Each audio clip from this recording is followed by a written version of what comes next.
सोचिए, अगर धरती पर एक ऐसा शहर हो जहां मृत्यु भी अंत नहीं बल्कि मोक्ष का द्वार हो, जहां हर गली में देवताओं का वास हो और जहां समय भी रुककर प्रणाम करता हो।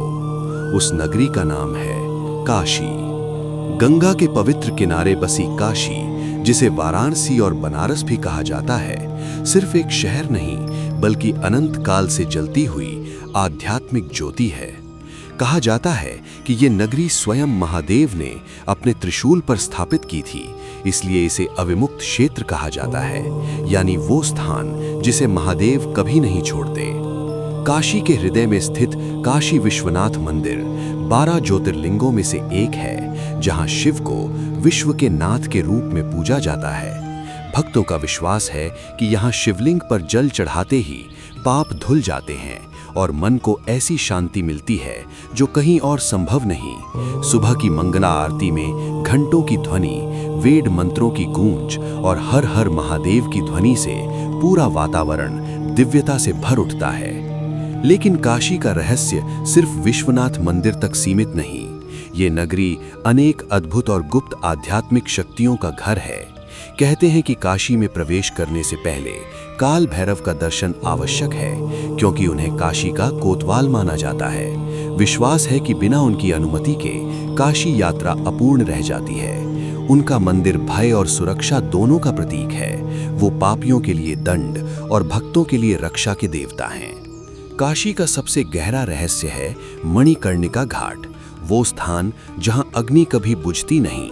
यहाँ दिन रात अंतिम संस्कार होते रहते हैं और विश्वास है कि ये अग्नि स्वयं शिव और माता पार्वती की उपस्थिति का प्रमाण है। कथा के अनुसार माता पार्वती का कुंडल यहीं गिरा था, इसलिए इसका नाम मणिकर्णिका पड़ा। कहते हैं कि यहाँ अंतिम संस्कार होने पर शिव स्वयं मोक्ष मंत्र का उपदेश देते हैं और आत्मा को जन्म मृत्यु के चक्र से मुक्ति मिल जाती है। जहाँ दुनिया मृत्यु से डरती है, वहीं काशी मृत्यु को मुक्ति का द्वार मानती है। यही कारण है कि अनेक लोग अपनी अंतिम यात्रा के लिए काशी आना चाहते हैं। यहाँ जीवन और मृत्यु एक ही सत्य के दो रूप बन जाते हैं। 80 घाट काशी का एक और पवित्र और शांत स्थान है, जहाँ सुबह की पहली किरण के साथ योग, ध्यान और वैदिक मंत्रों की ध्वनि गूंजती है। कहते हैं कि यहाँ स्नान करने से मन और आत्मा दोनों पवित्र हो जाते हैं। सूर्य उदय के समय गंगा की लहरों पर पड़ती सुनहरी रोशनी और ध्यान में बैठे लोगों का दृश्य एक अलौकिक शांति का अनुभव कराता है।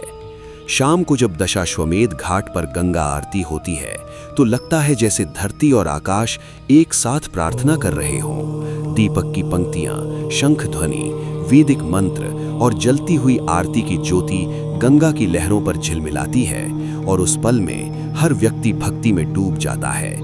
काशी की संकरी गलियों में चलने पर ऐसा महसूस होता है जैसे समय यहाँ रुक गया हो। हर मोड़ पर मंदिर, हर दीवार पर मंत्रों की गूंज और हर कदम पर भक्ति का एहसास होता है। कहते हैं कि यहाँ 33 करोड़ देवताओं का वास है और ये नगरी देवलोक और पृथ्वी के बीच का सेतु है। संत कबीर, तुलसीदास और अनेक योगियों ने यहाँ तपस्या की, क्योंकि काशी सिर्फ एक स्थान नहीं, ये ज्ञान, भक्ति और मोक्ष का संगम है। यहाँ आकर व्यक्ति अपने अंदर के शोर को शांत कर सकता है और अपनी आत्मा की आवाज सुन सकता है। कहते हैं जो काशी को समझ गया वो जीवन को समझ गया।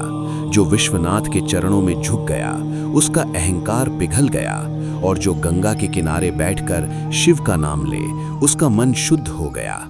काशी सिर्फ एक यात्रा नहीं, एक अनुभव है। एक ऐसी अनुभूति जो जीवन को बदल देती है। एक ऐसा स्थान जहां प्रार्थना शब्द नहीं, एक जीवंत ऊर्जा बन जाती है। और जब आप काशी से लौटते हैं तो सिर्फ यादें नहीं बल्कि महादेव की कृपा और शांति अपने साथ लेकर लौटते हैं। अगर आप भी काशी की इस दिव्य ऊर्जा को महसूस करना चाहते हैं तो एक बार विश्वनाथ की नगरी जरूर जाइए, क्योंकि कहते हैं महादेव जब बुलाते हैं तभी काशी यात्रा संपन्न होती है। हर हर महादेव। हम आपके लिए लेकर आते हैं ऐसी ही अद्भुत और रोमांचक कथाएं जो सनातन धर्म के रहस्य, इतिहास और आध्यात्मिक सत्यों को आप तक पहुंचाती हैं। अगर आपको भी धर्म, इतिहास और आध्यात्मिकता से जुड़ी असली और रोचक कहानियां सुनना पसंद है तो जुड़े रहिए पौराणिक कथाओं के साथ। हमें कमेंट करके जरूर बताइए, क्या आप कभी काशी विश्वनाथ दर्शन के लिए गए हैं या महादेव ने अभी तक बुलावा नहीं भेजा। वीडियो पसंद आई हो तो लाइक जरूर करें और ऐसे ही दिव्य रहस्यों और अद्भुत कथाओं के लिए चैनल को सब्सक्राइब करके बेल आइकन दबाना न भूलें। मिलते हैं अगले दिव्य रहस्य के साथ, तब तक के लिए हर हर महादेव।